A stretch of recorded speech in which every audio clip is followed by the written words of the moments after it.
वर्ल्डा में आज की सबसे बड़ी कूटनीतिक हलचल। इस्लामाबाद में ग्लोबल पावर गेम का नया मंच सजाया गया है, लेकिन पिछले 24 घंटे में क्या हुआ है और आगे 24 घंटे में क्या हो सकता है, ये ध्यान देने वाली बात है। पाकिस्तान को छोड़ दीजिए, पाकिस्तान एक दलाल मुल्क है। पाकिस्तान दलाली करने बैठा है, वो भी अमेरिका के इशारों पर। पाकिस्तान की खुद की औकात कुछ भी नहीं है इस पूरी दुनिया के सामने।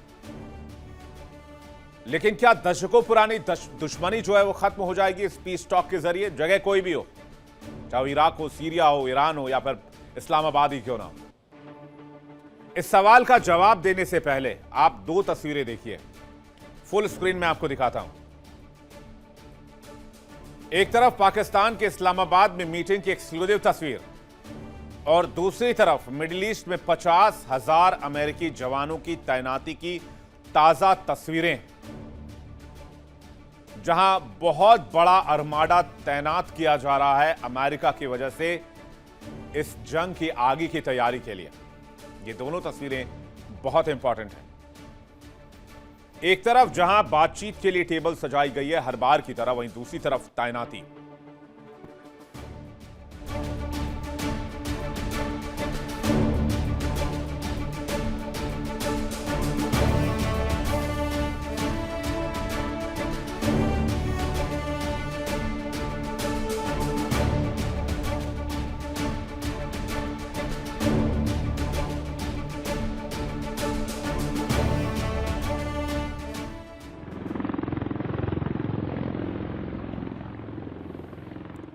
दो तस्वीरें आपने देखी, दूसरी तस्वीर जरा स्क्रीन पर रखिएगा जहां पर सैनिकों की तैनाती की जा रही है। PCR thank you. एक तरफ जहां पाकिस्तान में बड़ी बड़ी बातें की जा रही हैं अमेरिका की तरफ से और कहा जा रहा है प्लीज डिप्लॉयमेंट की तस्वीर रखिएगा, पुरानी तस्वीर नहीं चलाइएगा। जो भी तस्वीर से पहले हम डबल विंडो में चला रहे थे वो तस्वीर रखिएगा। वॉशिंगटन इस वक्त बहुत बड़ी बड़ी पीस टॉक की बात कर रहा है और कह रहा है कि भाई हमने शांति लानी है मिडिल ईस्ट में। तो फिर मैं ये पूछना चाहता हूं डोनाल्ड ट्रंप से कि ये जो तैनाती है जहां पर 50,000 से अधिक अमेरिकी जवान, मरीन कमांडोज, मरीन्स लाए जा रहे हैं, वो किस लिए लाए जा रहे हैं? क्या वो शांति की कोशिशों के लिए लाए जा रहे हैं? और इसकी क्या गारंटी है कि पिछले 2 बार की तरह इस बार भी अमेरिका ईरान की पीठ में छुरा नहीं घोंपेगा? क्यों अमेरिकी सेनाएं अलग अलग जगहों पर तैनात की जा रही हैं? कूटनीति और सैन्य तैनाती एक साथ ये दिखाता है कि इस मामले में जो दिख रहा है वो असली गेम नहीं है। असली गेम पर्दे के पीछे है और वो बहुत जबरदस्त चल रहा है।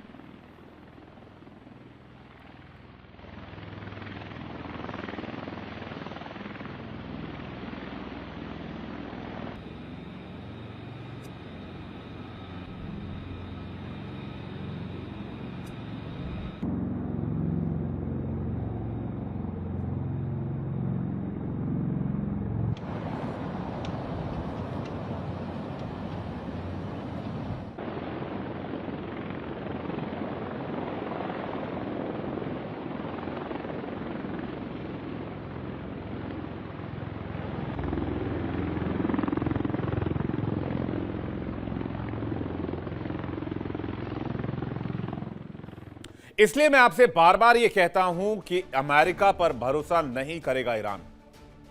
और यह बात सिर्फ मैं नहीं कह रहा, यह बात ईरान के साथ साथ पूरी दुनिया कह रही है। और क्यों नहीं भरोसा करेगा उसकी तस्वीर हमने अभी आपको दिखा दी। चलिए अब पिछले 24 घंटे में जो अपडेट्स आए और जो ताजा हालात हैं इस बातचीत के वो पहले समझ लीजिए, उसके बाद मैं आपको आगे की कहानी बताऊंगा। इससे पहले ईरान का कोई प्रतिनिधिमंडल पाकिस्तान नहीं जा रहा था, लेकिन आखिरी समय में खबर मिली कि ईरान का प्रतिनिधिमंडल पाकिस्तान जाएगा। पाकिस्तान पहुंचा, शहबाज शरीफ ने मुलाकात की। इस बीच ईरानी न्यूज एजेंसी ने दावा किया कि वार्ता के बीच ही ईरान की बैक चैनल बातचीत भी जारी है। बताया जा रहा है ईरानी प्रतिनिधिमंडल अमेरिका के कई अधिकारियों से भी मुलाकात कर रहा है। ये पूरी टाइमलाइन को एक बार अगर ध्यान से देखें, वो पूरी टाइमलाइन क्या कहती है, तनाव से लेकर बातचीत तक। 28 फरवरी को लड़ाई शुरू होती है, युद्ध चरम पर आता है, खाड़ी क्षेत्र में संघर्ष भीषण रूप अख्तियार कर लेता है। बातचीत की तैयारी के बीच माहौल गर्म नजर आता है। इसके बाद इस्लामाबाद को चुना जाता है डोनाल्ड ट्रंप के इशारे पर। शेरना होटल में बातचीत के लिए टेबल सजाई जाती है। पाकिस्तान के रक्षा मंत्री ख्वाजा आसिफ एक्स पर पोस्ट करते हैं, इजराइल को मानवता के लिए अभिशाप बता देते हैं, कैंसर बता देते हैं। इजराइल इस पर रिएक्ट करता है और कहता है कि इस बयान जो है ये उकसावे वाली बातचीत है। शांति वार्ता से पहले इस बयानबाजी पर सवाल उठते हैं। पाकिस्तान की मध्यस्थता पर भी पूरी दुनिया में सवाल उठाए जाते हैं। जो बयान ख्वाजा आसिफ की तरफ से दिया जाता है, इसे पाकिस्तान के अंदरूनी जो हालात हैं, खास करके जो रिजीम है, उसमें लोग कंफर्टेबल नजर नहीं आते। आसिफ मुनीर ख्वाजा आसिफ के खिलाफ खड़े हो जाते हैं, जिसके बाद ख्वाजा आसिफ को एक्स पर से अपना पोस्ट हटाना पड़ता है। अब डेलीगेशन कैसे कैसे पहुंचती। 11 अप्रैल को जेडी वांस के नेतृत्व में अमेरिकी टीम पहुंचती इस्लामाबाद। अमेरिकी वायुसेना का विमान रावलपिंडी के नूर खान एयरबेस पर उतरता है। ये वही नूर खान है जिसको भारत ने मारकर परखच्चे उड़ा दिए थे। याद कीजिए, नूर खान एयरबेस का जब मारा था तब अमेरिका एक्टिवेट हुआ था। वो बात अगर आप कनेक्ट कर पाए, उस समय अमेरिका ने कहा था कि हमें इन दोनों देशों से कोई मतलब नहीं, वो आपस में अपना मामला सुलझा सकते हैं। लेकिन जैसे ही नूर खान एयरबेस पर अटैक हुआ था पाकिस्तान के खिलाफ, तब जाकर अमेरिका अचानक से एक्टिव हुआ था और इस जंग में वो मीडिएशन की भूमिका में आया था, शायद आपको याद होगा। इसके बाद उच्च स्तरीय अमेरिकी टीम में 4 प्रमुख हस्तियां शामिल नजर आती हैं। Steve Witkoff, Jared Kushner, JD Vance और vice admiral Brad Cooper. JD Vance को रिसीव करने के लिए आर्मी चीफ मुनीर पहुंचते हैं। बातचीत में ईरान की तरफ से 3 जो अधिकारी वो पहुंचते हैं। अब्बास अरागची पहुंचते हैं, मोहम्मद गलीबाफ पहुंचते हैं और पूर्व आईआरजीसी कमांडर मोहम्मद बाकिर जोलग्राद पहुंचते हैं। ईरानी प्रतिनिधिमंडल का नेतृत्व मोहम्मद गलीबाफ कर रहे हैं। कहते हैं बहुत हाई स्टेक डिस्कशन है, सीजफायर को मजबूत करने पर चर्चा करेंगे, परमाणु मिसाइल के खतरे को कम करने पर फोकस रहेगा। ईरान ने लेबनान में संघर्ष विराम की मांग की है। सुबह 8 बजे के बजाय दोपहर 12 बजे के बाद बातचीत शुरू होगी। अमेरिका की पहली बड़ी जीत है कि अमेरिका ने 2 शर्तें मान ली हैं। ईरान की पहली बड़ी जीत है। खबर यह है कि लेबनान में हमले रोकने पर सहमति बन गई है और ईरान की फ्री संपत्ति को बहाल करने की बात हो गई है। लेकिन मैं कहता हूं ये सब बकवास, ऐसा कुछ भी नहीं होने जा रहा है। अमेरिका अपनी तैयारी में लगा हुआ है। आज नहीं तो कल अमेरिका फिर से वही काम करेगा जब तक वो ईरान के ऑयल को कंट्रोल नहीं कर लेता। खैर, इसको आगे एक्सप्लेन करेंगे। ईरानी मिनिस्टर गालिबाफ ने इस्लामाबाद पहुंचने के बाद एक्स पर फोटो शेयर की। इस तस्वीर ने पूरी दुनिया को हिलाकर रख दिया। इसमें विमान की सीटों पर 4 बच्चों की तस्वीरें रखी थी और पूरे विमान में अलग अलग बच्चों की तस्वीर रखी हुई थी, जिनके स्कूल बैग खून से सने हुए थे, उनके जूते भी रखे हुए थे, फूल भी रखी गई थी। ईरानी शहर मिनाब जंग में पहले ही दिन 28 फरवरी को एक प्राइमरी स्कूल पर अटैक किया गया था, जिसमें 168 बच्चों की मौत हो गई थी। इस हमले का आरोप अमेरिका और इजराइल पर लगाया गया और इसे वॉर क्राइम बताया गया। अमेरिका का मानना है कि वो इस हमले की जांच कर रहा है। खैर, एक तरफ बातचीत की मेज सजी है तो दूसरी तरफ अमेरिकी राष्ट्रपति डोनाल्ड ट्रंप ईरान को धमकी देने में लगे हुए हैं। ट्रंप ने ईरान को लेकर तेवर सख्त कर लिए हैं। ट्रंप ने 2 टूक शब्दों में कहा है कि ईरान के पास बातचीत के अलावा कोई रास्ता नहीं बचा है। ट्रंप ने यहां तक कह डाला कि ईरान का अस्तित्व ही फिलहाल इस बातचीत पर टिका हुआ है। उनका यह बयान सीधे तौर पर ईरान पर दबाव बनाने की रणनीति है। ट्रंप ने साफ शब्दों में चेतावनी दी है कि अगर ईरान ने उनकी मांगों को नहीं माना तो अमेरिका भीषण सैन्य हमले करने से पीछे नहीं हटेगा। शांति वार्ता के किरदार हमने आपको बता दिए, लेकिन यह शांति वार्ता क्यों जरूरी है और दोनों तरफ से शर्तें क्या रखी गई हैं, यह भी समझने की आवश्यकता है। जैसा मैं कह रहा था कि दोनों तरफ से शर्तें बहुत कॉन्ट्राडिक्टरी हैं। सूत्रों के हवाले से खबर है कि ईरान को अमेरिकी प्रतिनिधि मंडल में शामिल स्टीव विटकॉफ और जेरेड कुशनर के शामिल होने पर एतराज है। ईरान केवल जेडी वेंस से बातचीत करना चाहता है। ईरान का तर्क है कि विटकॉफ और कुशनर इजराइल समर्थक हैं।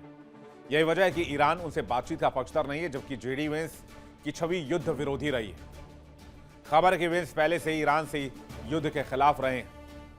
वार्ता से पहले भी जब ईरान से बातचीत की बात सामने आ रही थी, तब भी खबर थी कि ईरान जेडी वेंस से ही बातचीत करना चाहता है। और सूत्र बता रहे हैं कि इस्लामाबाद में भी ईरान ने विटकॉफ और कुशनर से मुलाकात करने पर ऐतराज जाहिर किया है। अब आ जाते हैं शर्तों पर। ईरान की वो 10 शर्तें जो इस युद्ध को खत्म करने के लिए हमेशा हमेशा के लिए बहुत जरूरी हैं।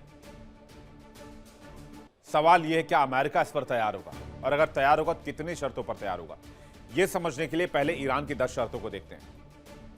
ईरान कह रहा है कोई हमला ना किया जाए और अमेरिका आक्रामकता ना दिखाए। होर्मुज पर अब ईरान का नियंत्रण बना रहेगा।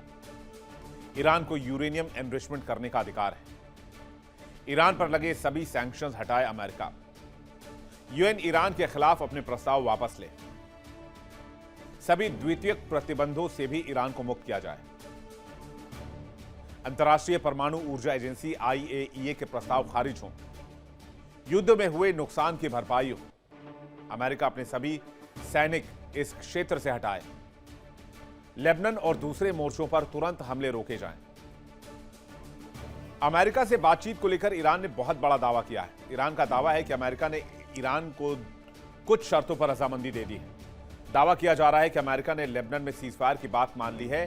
साथ ही ईरान की संपत्तियां रिलीज करने की मांग को भी मंजूर कर दिया गया है। कोई ऑफिशियल कंफर्मेशन नहीं है। अब क्या पता मन को बहलाने के लिए गालिब ख्याल अच्छा वाली बात हो। सूत्रों के हवाले से खबर है कि अमेरिका ने ईरान की $6 बिलियन की संपत्ति रिलीज करने को मंजूरी दी है। खबरों के मुताबिक कतर और कोरिया के प्रतिनिधि इस संपत्ति से जुड़ी राशि को ईरान को दिए जाने को लेकर मदद कर रहे हैं। तो फिर तैयारी किस बात की चल रही है? 50,000 सैनिकों की तैनाती क्यों हो रही है? मरीन्स क्यों भेजे जा रहे हैं मिडिल ईस्ट में? ये जो तस्वीर इस वक्त आप देख रहे हैं, जब ईरान की शर्तों को अमेरिका मान रहा है, अमेरिका सीजफायर चाहता है, अमेरिका कह रहा है कि वो पॉजिटिव बातचीत के पक्ष में है, तो फिर ये तैनाती किस लिए है? इतनी बड़ी संख्या में सैनिकों को भेजने का, हथियारों को भेजने का मतलब क्या है? क्या अमेरिका रीग्रुप तो नहीं कर रहा है, रीयूनाइट तो नहीं हो रहा है मिडिल ईस्ट में ईरान के खिलाफ? क्योंकि आपको पता है कि अमेरिका के इंटरसेप्टर्स, इजराइल के इंटरसेप्टर्स, अमेरिका के गोला बारूद, अमेरिका के हथियार, अमेरिका के शिप्स, अमेरिका के एयर डिफेंस सिस्टम्स, अमेरिका के रेडार सब खत्म हो चुके थे। और 15 दिन के अंदर में जितने भी ट्रांसपोर्ट विमान आप देख रहे हैं, सैन्य परिवहन विमान आप देख रहे हैं, ये सब कुछ फुलफिल करने की ताकत रखते हैं मिडिल ईस्ट में। इसी बात को लेकर मैं आश्वस्त नहीं हूं कि अमेरिका सीजफायर के लिए जा रहा है, क्योंकि 2 हफ्ते के युद्ध विराम के तहत 11 अप्रैल से पाकिस्तान में हो रही अमेरिका ईरान बातचीत को लेकर कूटनीतिक हलकों में एक बात साफ देखी जा रही है कि ईरान और अमेरिका में डील आसान नहीं है। क्योंकि ईरान की वो ऐतिहासिक और रणनीतिक निगोशिएशन भी सामने है जिससे उसे दुनिया के सबसे हार्ड निगोशिएटर देशों में शामिल करता है। ईरान क्या कह रहा है? ईरान कह रहा है कि आप अगर जंग लड़ना चाहते हैं आप जंग लड़िए, अगर आप बातचीत करना चाहते हैं बातचीत कीजिए। आप 10 साल लड़ाई लड़ना चाहते हैं, हम 10 साल लड़ने के लिए तैयार हैं। हम जंग से पीछे नहीं हटेंगे, क्योंकि हमारे वजूद की लड़ाई है। अमेरिका कितने दिन तक मिडिल ईस्ट में खड़े होकर जंग लड़ेगा? 5 साल, 10 साल, 20 साल, 25 साल? ईरान को तो हमेशा यहीं रहना है। अमेरिका को यहां नहीं रहना। अमेरिका को एक न एक दिन वापस जाना होगा, जैसे वो वियतनाम से वापस गया, जैसे वो अफगानिस्तान से वापस गया, इराक से गया, सीरिया से गया, बहुत सारे मुल्कों से गया। फिर प्रॉक्सी संगठनों के जरिए भी ईरान दबाव बना रहा है। मिडिल ईस्ट में कई जगह ईरान के प्रॉक्सी एक्टिव हैं। नेगोशिएशन के दौरान अपनी सोच पर ईरान कायम है और अपनी शर्तों पर ही बातचीत का प्रयास कर रहा है। इसलिए ईरान ने 10 शर्तें रखी कि कम से कम 5-6 पे तो बात बनी जाएगी। अगर 5-6 पे भी बात बन गई तो ईरान की विक्ट्री है। मल्टी लेयर डिप्लोमेसी का इस्तेमाल कर रहा है, कई तरह के बैक चैनल्स का इस्तेमाल कर रहा है। ईरान की नेगोशिएशन कोई आम कूटनीति नहीं है, एक सोची समझी रणनीति है। इतिहास गवाह है कि न्यूक्लियर डील हो या प्रतिबंधों की लड़ाई, ईरान ने हर बार वक्त लेकर अपने लिए एक बेहतर सौदा ढूंढ निकाला है। वो तो 2018 में जब डोनाल्ड ट्रंप अमेरिका में आए, उसके बाद से ईरान और अमेरिका के रिश्ते खराब हो गए, वरना अमेरिका और ईरान के रिश्ते इतने खराब नहीं थे जितने आज के दौर में आप देख रहे हैं। क्योंकि ईरान ने अपने लिए बहुत बार एक अच्छी डील निकाली। वो रणनीतिक धैर्य लेकर चलता है, वैचारिक मजबूती ईरान के साथ है, मल्टी लेयर्ड प्रेशर पॉलिसी लेकर चलता है। ईरान दबाव में नहीं आता है। क्यों दबाव में आएगा? दुनिया का 3rd largest oil reserve Iran के पास है, इसलिए वो अपनी शर्तों पर डील करता है, बातचीत लंबी खींचने की रणनीति रखता है और हर मुद्दे पर बारीक सौदेबाजी करता है। 2018 तक भारत तेल ले रहा था ईरान से, वो भी इंडियन करेंसी में।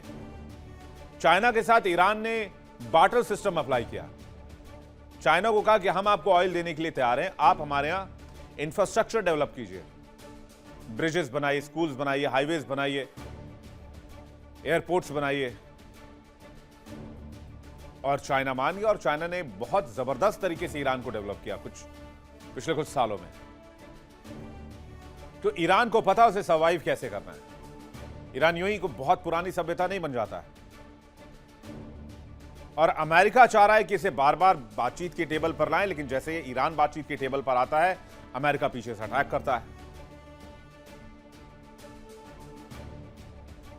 और इसके टाइमलाइन को अगर आप देखेंगे तो आप चौंक जाएंगे। साल 2015 में ईरान और अमेरिका के बीच समझौता हुआ, ओबामा प्रशासन के दौरान JCPOA समझौता हुआ। परमाणु कार्यक्रम सीमित करने पर राजी हुआ ईरान, बदले में ईरान को सैंक्शन से राहत मिली। साल 2018 में लेकिन जैसे ही ट्रंप आए, जैसा मैं आपको बता रहा था, अमेरिका इस डील से निकल गया, लेकिन फिर भी ईरान ने अपने परमाणु कार्यक्रम को बढ़ाया। अब सवाल यह नहीं कि अमेरिका और ईरान के बीच डील होगी या नहीं होगी, सवाल यह कि किसकी शर्तें मानी जाएंगी। ईरान अमेरिका की शर्तें मानेगा, अमेरिका ईरान की शर्तें मानेंगे, या फिर दोनों एक दूसरे की शर्तों को थोड़ा थोड़ा मानेंगे। लेकिन जिस तरह के तेवर नजर आ रहे हैं अमेरिका के, उससे एक बात तो कम से कम क्लियर है कि अमेरिका जिस हिसाब से डिप्लॉयमेंट कर रहा है मिडिल ईस्ट में, वो कोई अच्छे संकेत नहीं दे रहा है। जैसे कि ये देखिए, इतने सैन्य ट्रांसपोर्ट विमान भेजे गए हैं, जिसमें, और ये बहुत लेटेस्ट तस्वीरें पिछले 24 घंटे के अंदर की तस्वीर है। एक तरफ डेलीगेशन और दूसरी तरफ ट्रांसपोर्टेशन, वो भी हथियारों और सैनिकों की, वो भी हवाई मार्ग के जरिए। मामला गंभीर भी है और पेचीदा भी है, इसलिए मैं आपको कहता हूं वर्ल्ड नाउ देखिए, आपको हर खबर से अपडेट रखते हैं और बताते हैं आपको कि ये देश फिलहाल क्या सोच रहे हैं, क्या करने की तैयारी कर रहे हैं, और पर्दे के पीछे क्या खेल चल रहा है। इस बातचीत पर हमारी नजर है। वैसे मैं पाकिस्तान में हो रही किसी बातचीत को इतना जरूरी नहीं मानता या अहमियत नहीं देता, क्योंकि पाकिस्तान खुद एक दलाल मुल्क है। वो अपनी जमीन पर क्या शांति वार्ता कराएगा, जो मुल्क खुद टूटने की कगार पर हो और 4 टुकड़ों में बंटने की तैयारी कर रहा है। खैर, आगे बढ़ते हैं। देखिए इंडिया डेली 24/7 अब आपके स्मार्ट टीवी पर। इंडिया डेली मौजूद है सभी डिजिटल प्लेटफॉर्म पर लाइव और लगातार। इंडिया डेली 24/7 हर दिन राष्ट्र को समर्पित।